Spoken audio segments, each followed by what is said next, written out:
TLDR.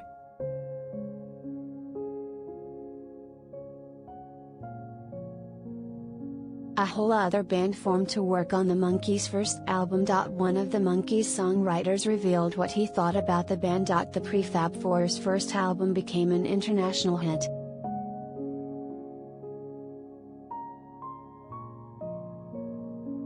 The Monkees' Mike Nesmith, Davy Jones, Micky Dolenz, and Peter Tork, Michael Ochs Archive/Getty Image.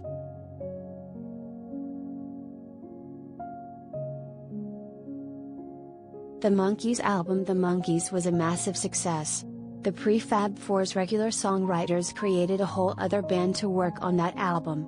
Subsequently, one of the songs from the Monkees became a #1 hit.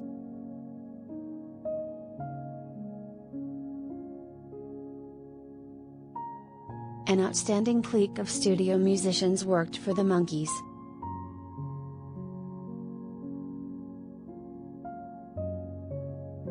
Boyce and Hart was a songwriting duo composed of Tommy Boyce and Bobby Hart. They wrote songs such as The Monkees, I'm Not Your Stepping Stone, Last Train to Clarksville, and Valerie. In his 2015 book Psychedelic Bubblegum, Boyce and Hart, The Monkees, and Turning Mayhem into Miracles, Hart discussed one of the reasons he and Boyce were able to produce the group's debut album.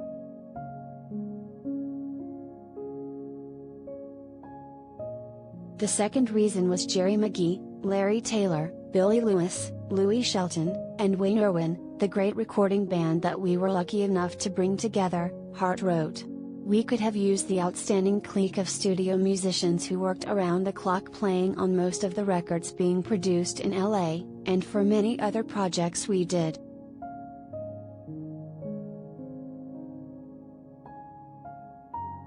Related, Peter Tork said the Monkees making the album Headquarters was like Star Trek's Leonard Nimoy becoming a real Vulcan.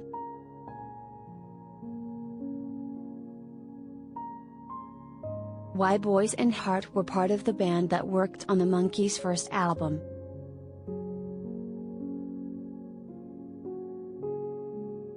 Hart praised the band. These studio stalwarts were the musicians who played on the sessions turned out by the record producers that we had competed against for the Monkees project, and by most of those who produced their later cuts, he wrote. But instead, during our time in the trenches recording demos, we had assembled a real band.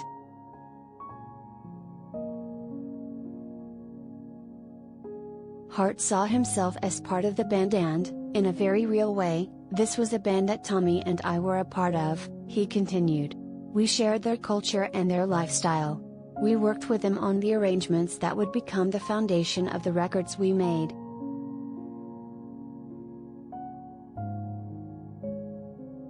The Monkees songwriters Tommy Boyce and Bobby Hart, Gab Archive, contributor.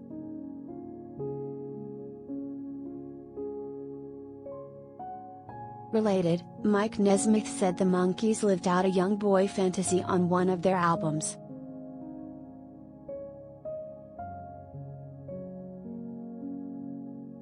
How the album and its single Last Train to Clarksville performed on the charts in the United States and the United Kingdom.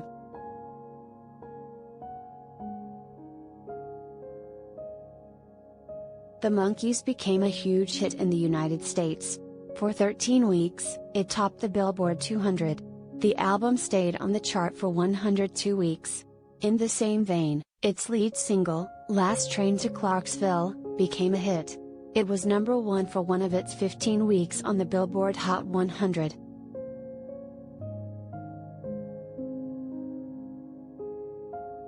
The official charts company reports the Monkees was also hit in the United Kingdom.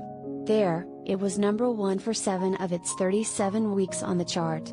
Meanwhile, Last Train to Clarksville reached number 23 in the UK and remained on the chart for 7 weeks.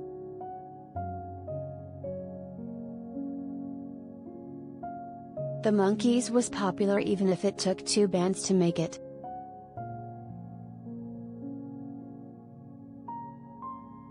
Related, the Monkees' Micky Dolenz wanted to cry while singing the Beatles song from the White Album.